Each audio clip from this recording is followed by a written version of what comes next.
So I'm guessing inequality is a big Yes, problem. yes, that's a very big Indonesia? problem in Indonesia, and it can be seen more clearly, very vividly, in the capital city, Oh. where the richest people can afford some luxurious facilities, houses, and cars. Mhm. Yeah. But there are also people living under the bridge Oh. in the slum areas Slum areas. nearby river. Yes, that's what we have been struggling up until now. The situation will get better after the next election. And here is the center of the capital city. As you can see, there are so many, roads over here, but one road during Sunday, I think it started several years ago, that one side over there is kept empty. No one can enter during Sunday. Why? Because they want to keep it for those people who want to do exercises like joggings, or they want to hold festivals, like music festivals over there, so people can enjoy. They can park their car somewhere else, and they walk through along that street on Sunday only. On Sunday only. Yes. Yes, this is the center of the capital city. And let's compare with what happened in 2007, the same place. Which also, Right? this is a big flood in 2007. Several months ago, there was also a big flood, and it is apparent, it is clear that we are still struggling with Climate change? climate change. Or- No, actually the water management. Oh, okay. So the river flows where it should flow, so that it cannot cause any damage to the other land area. Yeah, and with the new governor being there has been so much hope that this situation can be changed. But it's been 4 years, actually many years. So yeah, we really hope that it can be done well. It was a picture in 2007, the same place, but this one is during the flood. So is it very often that flood occurs in... During rainy days in the capital city. It was not in some other place, not until several months ago. Several months ago, during rainy season, other parts also suffered from flood. In a little bit eastern area of Indonesia called Manado, it suffered from flood, and a part of Jakarta also, a place called Bandung also suffered from flood. Even in Sumatra Island, in the Aceh area, Banda Aceh also suffered from flood, but not that much compared to the capital city.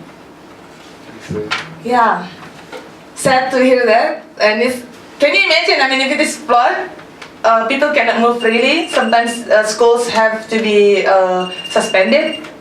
And also working hours should also be limited. So offices are off. If you want really to, let's say you want to get some documents from the immigration, it's hard to get there. It's I can imagine. It must be really tough. Really tough. tough. So, do you get typhoons? I mean, is it because of a typhoon? No. Just strong rain. Strong rain, yeah. So the water goes to the river because the river cannot uphold. So it overflows? It overflows. But do you also get typhoons in Indonesia? Not really. Not really. As far as I know, not really. We don't have that Okay. problem. Not like in Japan. I mean, in Japan, you have several time or some time to know that typhoons are coming. But not in Indonesia. We don't usually have typhoons. Okay. So what's next? Okay, let's go next. Traffic jam. This is a common scenario in Indonesia, mostly in capital city. If you go to Jakarta, but this place is some other place, not in the capital city. But still, traffic jam is very very severe, common. intense, Yeah, common. common. So why is that? You don't have trains or? We don't have trains, and public transportation system is not so much well organized, and many people have cars, have their own vehicles, and the capacity of the road cannot uphold to have people moving with their own vehicles at the same time. So that's why it is. Yeah, and the road is not that wide and small. Narrow, and then people are going alone with their own car.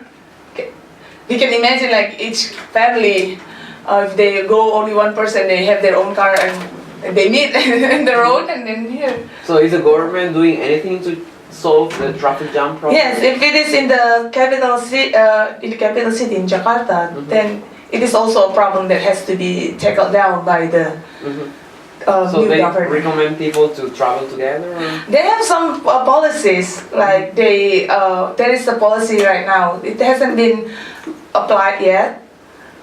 So from the number of the car, what do you call it? Like the plate on the car. The plate? Yeah. So from the number you can divide based on the days, which plates can go out with their own cars during those days. Oh, so let's say Monday, these numbers, numbers, Tuesday, yes. these numbers. Oh. Yeah. So they try to organize. Yes, but it hasn't been applied. There may be one policy that can tackle down, but up until now it hasn't been applied. So let's wait whether that can work to tackle down this traffic jam problem in the capital city. We'll see, we'll see. Yeah, I hope the situation is getting better there. And this is the Indonesian currency. We call it rupiah. And these are I only put the paper money, and those. Yeah, who are they? They are Indonesian national heroes. Why did I say national heroes? Back there, before even the country is named Indonesia, there were several heroes from several places, from several islands in Indonesia, who vote against the colonization. So they want to get rid of the Dutch. Mostly, we were colonized long enough by the Dutch. So each region has their own,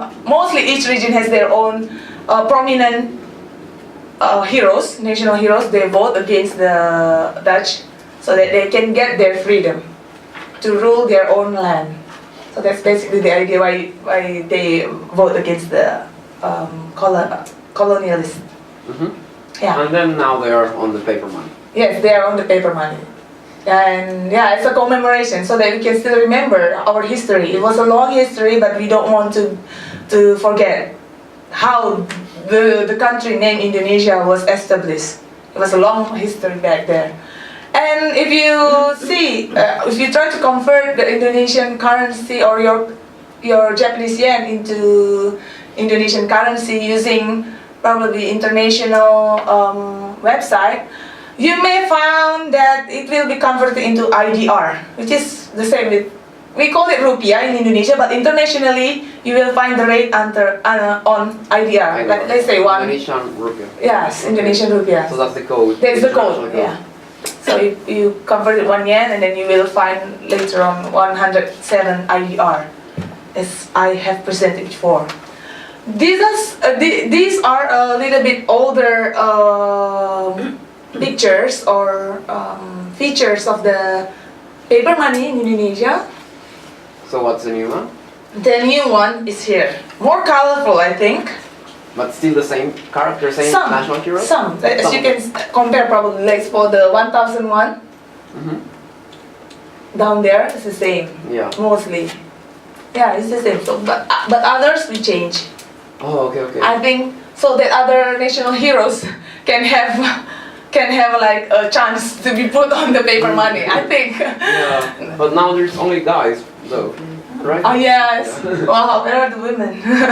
We miss them. Yes, you're right. I didn't even realize. Yeah, I just noticed. Okay, and let's go to the next slide. And Diversity. Yeah, diversity. Indonesia is most well known, I think, with its diverse culture. A very diverse country. It consisted of many islands, and people living in each island is different from other island. Even from one province, people from one province are so much different from other provinces. I'll tell you more about this, about how diverse Indonesia is from these images. We have about 490 ethnic groups and around 600 languages. Wow. I really need to put the languages because it's not only accent. It's completely different words, different language.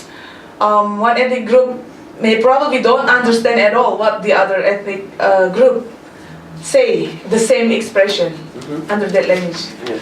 So that's why I need also to emphasize in my previous slide that we have national language.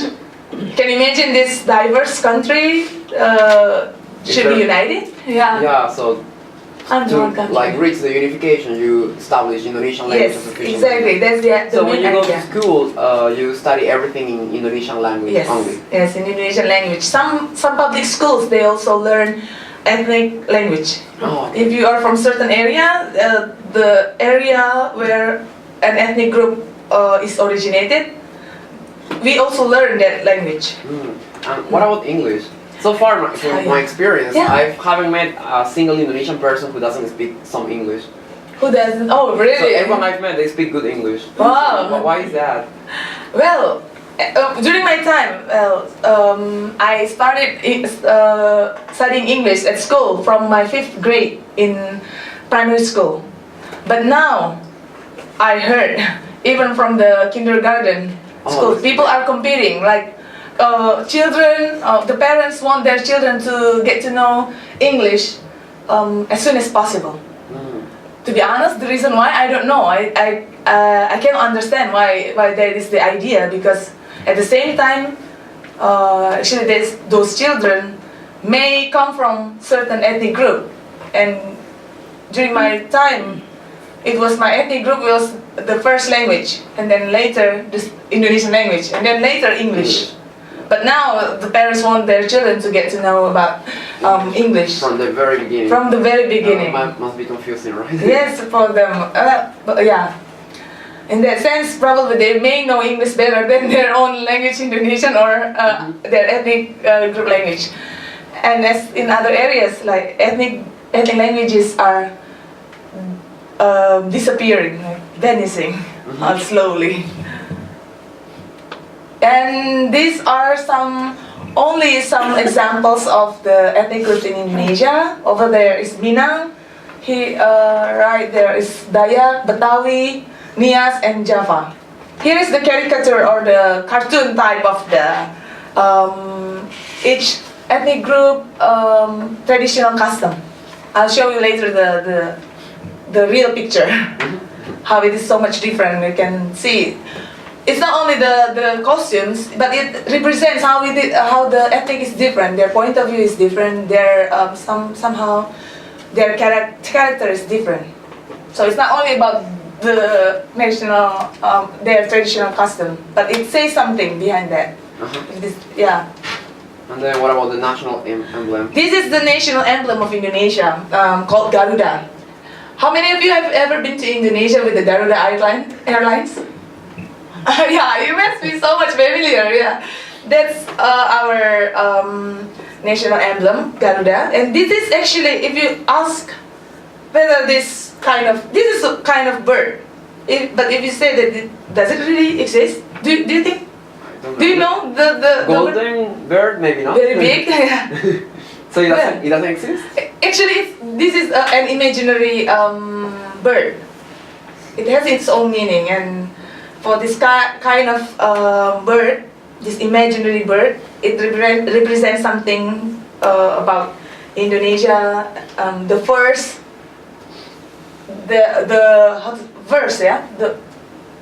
leather of the bird says something about the Independence Day of Indonesia. So it's really an imaginary one. but at the same time it is a strong image. And our national ideology is situated on the chest of this bird. We call it Pancasila. 5 principles. Which are? Which are? Yeah, We need to I'll know. tell you.